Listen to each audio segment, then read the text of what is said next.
This is session 13. We're nearly at the end, but we need to talk about water.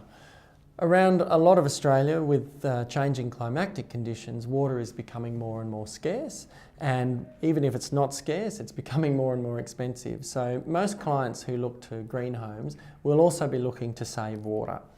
Where do you do that? Well, the first thing you can do is actually collect your rainwater and use that in parts of your home.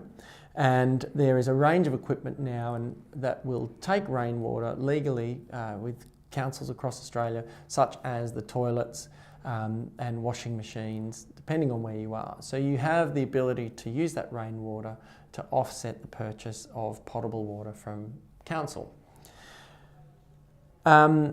This water is also obviously very usable for the garden, but something else to think about is the use of grey water on the garden. So that means when you design the home, you divert some of the water. Obviously it can't be the sewer and the black water, and often isn't good to use the sink water from the kitchen sink, but water from the baths and from the washing machine is quite usable on the garden with a grey water system. Again, you'll need to check your local government conditions on what they accept, and you need to find a provider who can supply some good grey water treatment systems.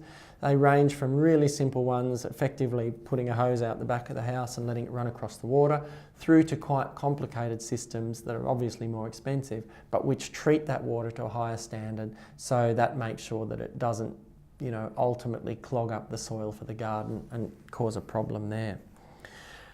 The final thing to think about water for in terms of landscaping is your choice of plants and the garden design and that kind of thing, because you can have very water hungry lawns and gardens that become really quite expensive to run in the life of that home. So the client needs to understand that if they're choosing that kind of thing, a water feature and a really lush looking garden, but they actually live in the middle of the desert, that's going to be expensive to run, no matter how much water you seek to reduce, to buy and reuse through grey water systems.